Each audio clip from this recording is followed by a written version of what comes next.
later on, Optimus Prime goes to the moon with Ratchet, and I think that's kind of old, old-fashioned way because if you've seen this cartoon series or animated series or whatever, sometimes when there are special occasions in some of the series, Optimus brings Ratchet, just Ratchet with him, if it's a very important mission and kind of like a private thing. So he brings Ratchet with him since he is his very old friend. And I gotta say, Ratchet, even though he is the very original Autobot from the first one, he doesn't get enough screen time in this movie. He doesn't even talk a lot either. So I'm guessing, I'm thinking about the moon scene is probably the longest scene that you'll see with Ratchet. Yeah. And then they found Sentinel Prime, which I was like, oh god, they had to bring Sentinel in. Because I never did like him. Ever since from the cartoon series, I never liked him. He was always a jackass at times. But yeah, and then pretty much Sam is trying to find out what the Decepticons want with these pillars that Sentinel was talking about when Optimus revived them with the Matrix of Leadership. And so pretty much Sam find out, and he got help from Simmons, which he became rich from selling this book. I think it is, yeah. And so pretty much there's this Decepticon bird, a pet of Soundwave named Laserbeak. He's pretty much like, he organizes all the humans that were allied with the Decepticons. And because since Megatron doesn't need these humans anymore, he tells Laserbeak to kill them all. Especially the guy who plays Mr. Chow from The Hangover. I find that kind of funny.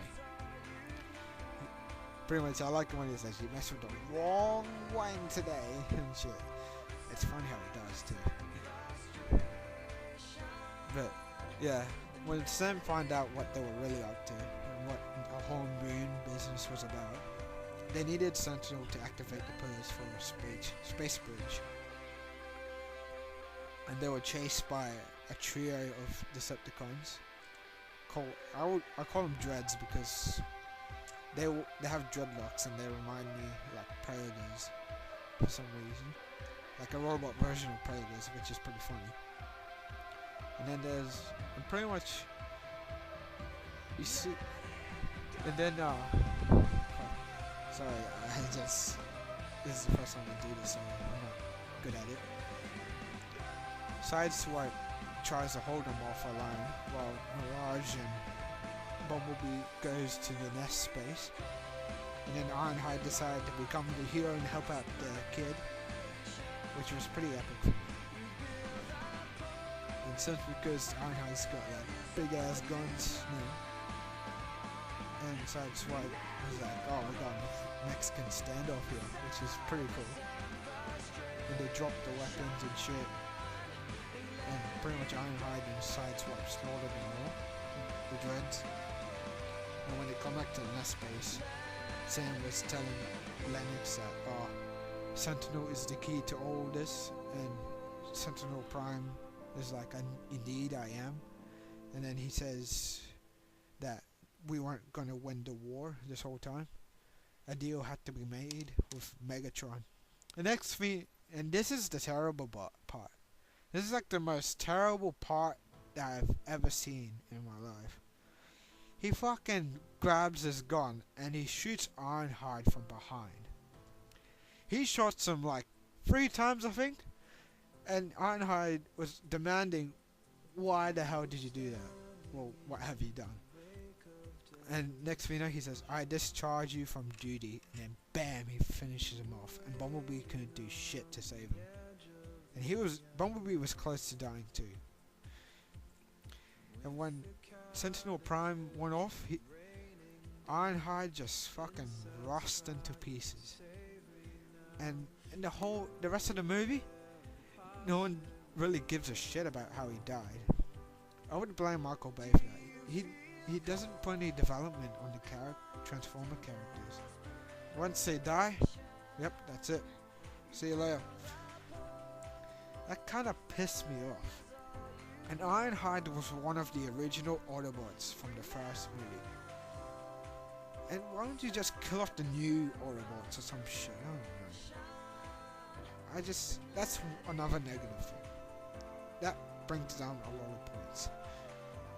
But anyways, yeah. Sentinel turns against the Autobots. Optimus is full, well, not pissed. He's just wondering why the hell did you do this? And then he activates the space bridge, and all the Decepticons come out. And so pretty much he wants them to exile later on. And then they introduce this elite team called the Wreckers. Yeah. And so pretty much they're supposed to go exile. Starscream blows up the ship they were in, and they thought all of them were dead. And yeah, and then Sam wanted to save his girlfriend, because her girlfriend's boss named Dylan, he was pretty much allied with the Decepticons too. He was such a total ass. And so he gets Epps, who was retired from this, to help him get his girlfriend back. And then the Autobots came back and say, and then they have the element of surprise and shit. So you can see that Optimus is really pissed off, and he wants to fucking kill someone or bash the show or something. But yeah, you get what I mean. I'm not gonna say a lot about the whole movie. I was pretty much saying the whole movie just then. This is what I think.